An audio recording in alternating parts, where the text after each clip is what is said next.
आज पुण्यश्लोक महाराणी अहिल्या मातेची 300वी जयंती जी आहे, नुसत्या महाराष्ट्रातच नव्हे तर संबंध देशभर जी आहे ही जयंती धूमधडाक्यात साजरी केली जात आहे। या ठिकाणी अहिल्यादेवींनी जे कार्य केले देशामध्ये, कधीही स्वतःपुरतं किंवा स्वतःच्या इंदोरच्या साम्राज्यापुरतं मर्यादित न ठेवता संपूर्ण भारतवर्ष त्या ठिकाणी आपल्याला जर प्रामुख्याने सांगितलं, 4 धाम जी यात्रा होते, आज संपूर्ण हिंदू समाज जो आज यात्रा करतो 4 धामची, तो सगळ्या रस्त्याचं काम जे आहे त्या काळामध्ये अहिल्यादेवीने स्वतःच्या पैशातून दिले।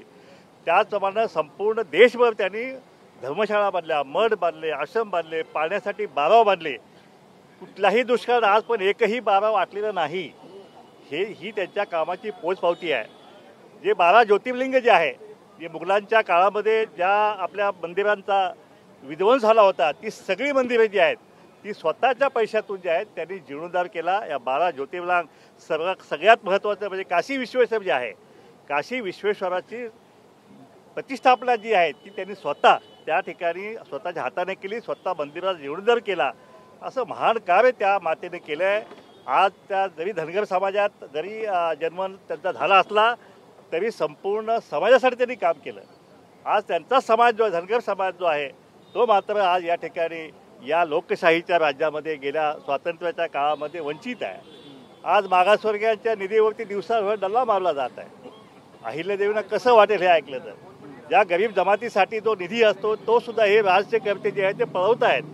धनगर समाजाला आता चौंडीमध्ये फार मोठी त्यांनी कॅबिनेट घेतली। असं वाटलं की ह्या गरीब धनगर समाजाला काहीतरी न्याय मिळेल, पण त्या ठिकाणी मागितलं आरक्षण आणि मिळाला पिक्चर। आता तो पिक्चर कधी होणार आहे माहीत नाही आहे। त्याचप्रमाणे जे स्मारक आहे 680 कोटी रुपये त्या ठिकाणी सरकारने डिक्लेअर केले, आधीचेच 42 कोटी 15-20 वर्ष मिळाले नाही आहेत। आता हे 680 कोटी रुपये हे कधी मिळणार आहे आणि कधी स्मारक होणार आहे ते आम्हाला माहीत नाही आहे। आज ह्या ठिकाणी चर्चगेटचं आज ह्या ठिकाणी सेशन आहे, इथं चर्च पण नाही आणि इथं गेट पण नाही आहे, पण नाव मात्र चर्चगेट आहे। हा इथं अहिल्यादेवी होळकर चौक आहे। या चौकाला आमचे वडील शिवाजी बापू शेंडगे यांनी या ठिकाणी चौकाला नाव दिलं, या ठिकाणी पुतळा या ठिकाणी बसवलेला आहे। आणि त्यामुळं हे चर्चगेट स्टेशन जे आहे, या स्टेशनला जे आहे आता चर्चगेट नाव काढून त्या ठिकाणी अहिल्यादेवी होळकर स्टेशन नाव द्यावं अशी सुद्धा मागणी आम्ही या ठिकाणी केलेली आहे।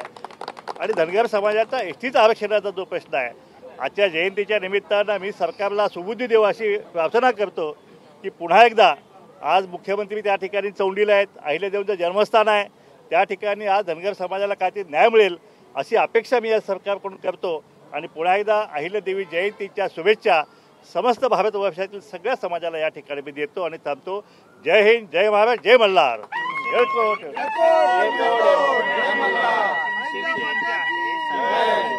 सरकारकडून गेली 15 दिवस जे आहेत ते वेगवेगळे उपक्रम राबवले जातात, त्यामध्ये प्रामुख्याने भाजप जो आहे तो अग्रेसिव्ह या सगळ्या उपकरणात पाहायला मिळतोय। भाजप काय भावना आहे, काय मागणी आहे भाजपच्या सरकारकडे? हे पहा, भाजपचे नेते यांनी अनेक वेळा धनगर समाजाला एसटीच्या आरक्षणाचं वचन दिलेलं आहे।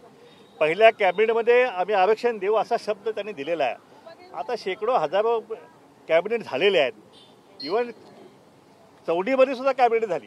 आम्हाला वाटतं त्या कॅबिनेट न्याय मिळेल, पण आज तागायत भाजपने धनगर समाजाला दिलेला शब्द जो आहे तो मात्र काय आजपर्यंत पाळला गेलेला नाही। ही खंत जी आहे ही खंत धनगर समाजामध्ये अशीच आहे। आणि अजून सुद्धा ज्या ज्या ठिकाणी कार्यक्रम होत आहेत त्या ठिकाणी क्या हुआ तेरा वादा असे प्रत्येक समाजातला तरुण जो आहे तो या सरकारला प्रश्न विचारत आहे। कुठे धनगर नेते जे आहेत ते एकत्र येत नाहीत का या सगळ्या मुद्द्यावरती? त्याचा फटका बसतो, कारण सगळे धनगर नेते वेगवेगळ्या विखुरले गेलेले आहेत असंही दिसतंय। नाही बघा, प्रत्येक समाजामध्ये प्रत्येक पक्षामध्ये नेते विखरले असतातच, पण मूळ प्रश्न काय आहे की या ठिकाणी या समाजाला एसटी आरक्षणाचा शब्द दिला कोणी? ज्यांनी दिला ते आता मुख्यमंत्री आहेत, दुसऱ्यांदा मुख्यमंत्री आहेत ना, त्यांनी तो शब्द पाळला पाहिजे। कुठला नेता कुठल्या पक्षामध्ये म्हणून ह्यांनी शब्द पाळायचा नाही हे काय बरोबर नाही आहे। म्हणून आमची पुन्हा एकदा आजच्या जयंतीच्या निमित्तानं सरकारकडे मी मागणी करतो की आपण निर्णय घेतलेला आहे, जे आदिवासीला ते धनगर समाजाला त्याची सुद्धा अंमलबजावणी झालेली नाही। 1000 कोटी कागदावरच फक्त दिले, कुठलाही एक रुपया कोणी बघितला नाही। त्यामुळे ही जी आश्वासनं दिली आहे धनगर समाजासाठी ती आश्वासनं सरकारनं पाळावी। एसटीचा दिलेला आरक्षण जो आहे शब्द तो पाळावा। त्या ठिकाणी सुधाकर शिंदे समितीचा अहवाल जो आहे तो सादर झालेला आहे, पण आजपर्यंत सरकारला तो स्वीकारायला सुद्धा वेळ नाही आहे। एकीकडे मराठा समाजाचा अहवाल जो आहे तो स्वीकारायच्या आधी सांगता स्वीकारला म्हणून, मग धनगर समाजाचा जो अहवाल जो आहे एसटी आरक्षणाचा तो सरकार का स्वीकारत नाही हा माझा आजच्या जयंतीच्या निमित्तानं सरकारला सवाल आहे.